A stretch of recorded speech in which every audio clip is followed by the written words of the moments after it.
I know this far down the rabbit hole, there's a process to gain structure and leadership back. There's most likely I don't know if you call them committee, focus group, grew up better than I did. Some didn't. Who can follow along? What do they have to say? Journal for whatever, for the begrudged file this direction to cover themselves in whatever area they work as kind of a kindness and goodwill to almost like an offering or a sacrifice of their own time in order to dig themselves out from whatever area they're working in. Where they get paid or they get taken care of in some way, like clothing, housing, like they don't have to worry for things, unlike myself, where I've been just dropped off and told I have to fight for something, but yet there's nothing offered. Everything was taken out of the land before I got here, and then there was nothing offered to fight over. So now what do I do? So it is November 27th, 2020. I just had a live in the field conversation with the man. I've had several conversations with him before down in Terrace, Bayterrace. I moved my car purposely. He called out to me. It was also on the local. And then I did one of these tonight, different than other nights. They have the Christmas, traditional Christmas decorations with some trees with some lights, but like small ones and the faux nativity looking ones. So I was speaking to, he calls himself Mike, so I guess M-I-K-E. But again, he's your typical understanding. So he told me about his Thanksgiving of I tuned out because nobody gives a shit. Nothing important and factual there. And then he asked me about mine, and I said, honestly, I'm having a problem with my ex-husband. He withheld my children from me. I tried to call them, but my phone number's been blocked by him through the cell phone service, and they wouldn't allow me to get through to my children. I said,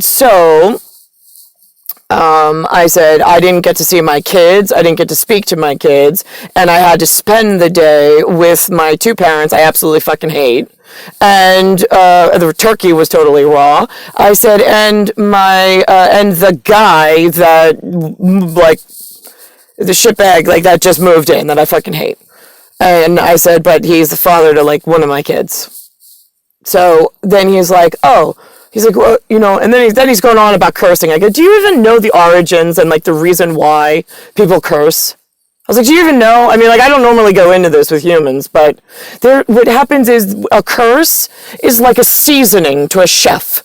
It brings fuego. It brings, like, a flavor, like, I only use curse words in orientation to up the temperament of the discussion with the two piece of shit humans I was born to, and the fucking two piece of shits, Jason Peter Romer and Anthony Tiafrio, that I fucking got American quarter-horsed with for fucking breeding as a disgusting fucking version of my one same requirement, which was Soviet size 4 for size Vlad. Done. Clivesdale. Beautiful. That's it. Those were the only fucking options. It was Clivesdale, Vlad, Soviet size 4. Done. American quarter horses were not even up for discussion, and they were not up for even like a tryout and anything.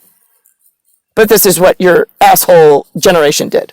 So anyway, so I said, so I use curse words to fragrant the air and the universe around me when speaking and making notation about certain humans that I have encountered. That's it. I said, I've worked many years in the professional field. I've never cursed once, not in public, but had no reason to.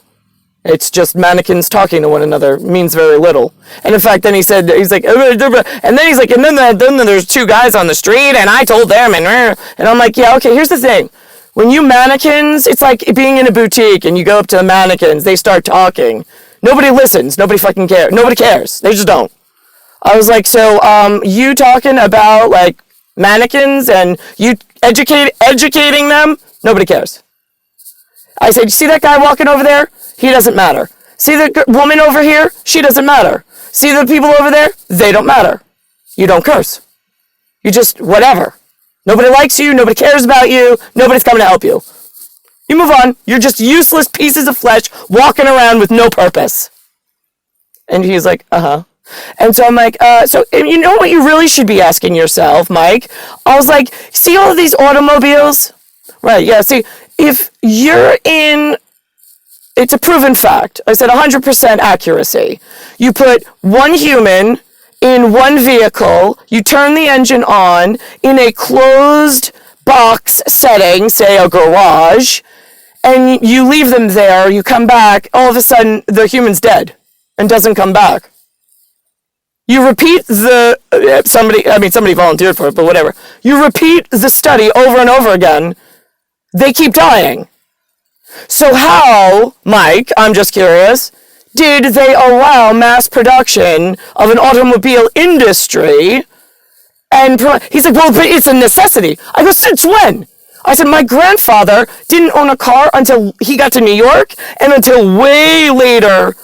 I mean, when he was in where he was, I mean, like the military had vehicles because they had a purpose to deliver and transfer things. That was enough. I was like, but in actuality, I was like, you don't need a vehicle. You've now sold yourselves on this. But here's the thing. It's mass asphyxiation. Just because you don't see yourself and your distance to the moon and the air around you in, like, say, a bubble, you don't see. Every car produces carbon monoxide. In massive quantity, you are asphyxiating yourself as a population.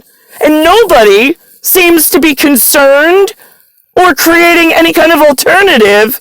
You keep creating more cars and just going, like, you'll die off. Great, so you left it for me. Now my kids.